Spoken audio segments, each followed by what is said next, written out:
ख्रिस्ताठाई माझ्या प्रिय बंधू भगिनींनो, इंग्रजीमध्ये एक सुंदर अशी म्हण आहे.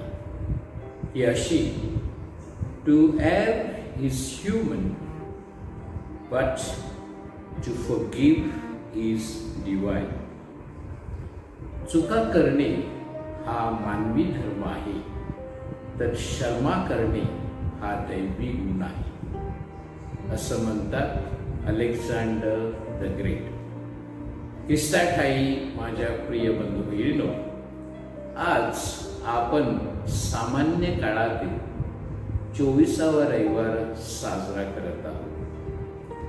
आणि आज देऊळ माता आपल्याबरोबर आपल्या समोर क्षमेविषयी सांगत आहे, किंवा आजची तिन्ही वाचने क्षमेविषयी बोध करत आहे. ख्रिस्त जेव्हा क्रुसावर टांगला होता, तेव्हा ख्रिस्ताने उद्गार काढले, हे पित्या, त्यांना क्षमा कर, कारण ते काय करतात ते त्यांना समजत नाही. आज जगात आपण नजर टाकली तर आपल्याला आढळते की लोक सूड प्रवृत्तीने वागत आहेत. आणि अशा वेळेला येशू शिकवण घेऊन येतो की आपण एकमेकाला क्षमा करायला शिकलं पाहिजे. आजचं जे पहिलं वाचन आहे, जे बेलसिरा या पुस्तकातून घेतलेलं आहे, आणि ते वाचन अगदी छान आहे. आपल्याला संदेशता सांगत आहे की आपण आपल्या मनामध्ये आपल्या भावा बहिणीविषयी द्वेष मत्सर न ठेवता आपण त्यांना क्षमा केली पाहिजे. आपल्या मनात इतरांविषयी प्रेम असलं पाहिजे. जर द्वेष ठेवला तर आपलाहीच नाश होतो. म्हणून आपण सगळ्यांना क्षमेची आणि दयेची शिकवण दिली पाहिजे. आजचं जे दुसरं वाचन आहे, जे संत पौलाने रोमकरास लिहिलेल्या पत्रातून घेतलेलं आहे, आणि ते वाचन आपल्याला सांगत आहे, संत पौल सांगत आहे की आपण सर्वजण ख्रिस्ताचे अनुयायी आहोत. आपण सर्वजण ख्रिस्ताचे शिष्य आहोत, आणि आपल्या बाप्तिस्माद्वारे आपण ख्रिस्त आत्मसात केला पाहिजे. आणि आपण ख्रिस्ताचा संदेश सर्वांपर्यंत, पुनरुत्थानित ख्रिस्ताचा संदेश, जो दयेचा संदेश आहे, जो प्रेमाचा संदेश आहे आणि जो क्षमेचा संदेश आहे, तो सर्वांपर्यंत पोहोचवला पाहिजे. आजचं शुभवर्तमान ही अगदी सुंदर आहे. संत मत्तेच्या शुभवर्तमानातून घेतलेलं वाचन, आणि त्या वाचनामध्ये आपण ऐकतो की पेत्र येशूला प्रश्न विचारतो की ख्रिस्ता, मी किती वेळा क्षमा केली पाहिजे? पेत्र येशूला म्हणतो, पेत्राला वाटतं की तू उदार आहे, की मी 7 वेळा क्षमा केली पाहिजे का? आणि ख्रिस्त म्हणतो 7 वेळा नाही, तर 7च्या 70 वेळा. म्हणजे आपण जितक्यांदा शक्य आहे तितक्यांदा आपण क्षमा केली पाहिजे. एकदा एक साधू होता, आणि हा साधू नदीमध्ये आंघोळीसाठी गेलेला होता. आंघोळ करीत असताना तिकडे एक विंचू आला आणि त्या साधूला डंस किंवा चावण्याचा प्रयत्न करत होता.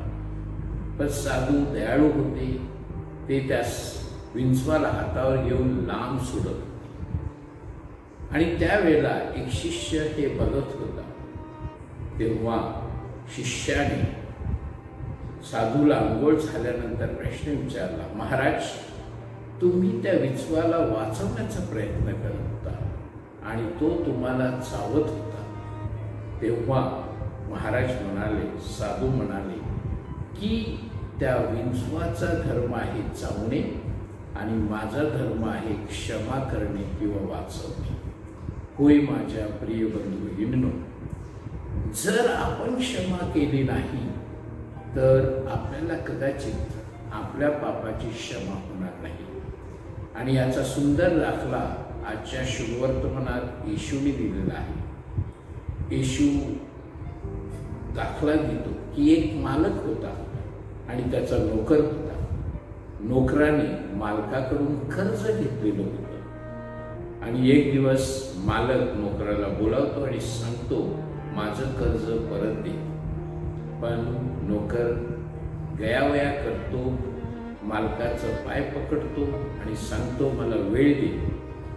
मालक त्याला दया दाखवतो, क्षमा करतो आणि वेळ देतो. आणि तोच नोकर बाहेर जातो तर दुसऱ्या नोकराने सुद्धा या नोकराकडून कर्ज घेतलेलं. तो हा नोकर त्या दुसऱ्या नोकराकडून आपले कर्ज परत मागतो. तोही नोकर त्याच्या पाया पडतो, दयावर करतो, क्षमा मागतो. परंतु हा नोकर त्या नोकराला क्षमा करत नाही तर त्याला तुरुंगात टाकतो आणि त्याचे सहकारी हे सगळं बघतात. त्यांना वाईट वाटतं. ते येऊन ह्या सगळ्या गोष्टी मालकाला सांगतात.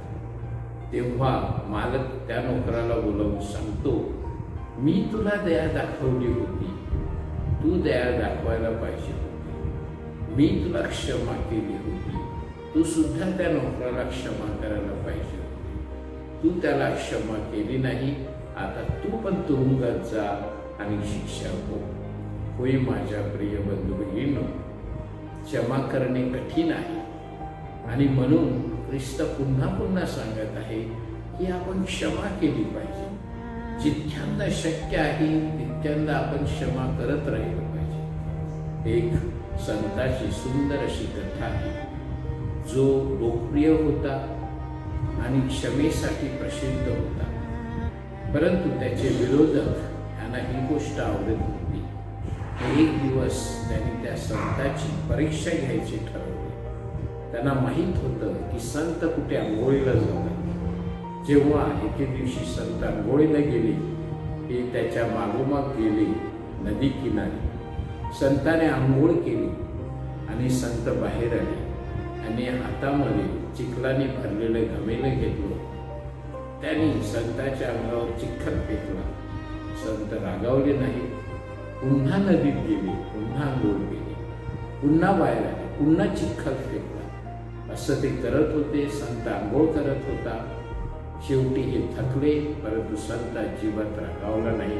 त्याने क्षमा केली आणि ह्यानी संताकडून क्षमा मागितली आणि संत म्हणाला, जा तुम्ही पण क्षमा करा. होय माझ्या प्रिय बंधू भगिनींनो, जर आपण क्षमा केली तर देव आपल्याला आपल्या पापाची क्षमा करेल. आपल्याला मानसिक समाधान मिळेल, शांती मिळेल. म्हणून आजची ही शिकवण आपण सर्वांपर्यंत पोहोचूया की क्षमा केल्याने क्षमा मिळते आणि आनंद आणि शांती मिळते. म्हणून आजच्या हा मिसा बलिदानात विशेष प्रार्थना करूया की परमेश्वराने क्षमा करण्यासाठी आपल्याला शक्ती द्यावी, सामर्थ्य द्यावी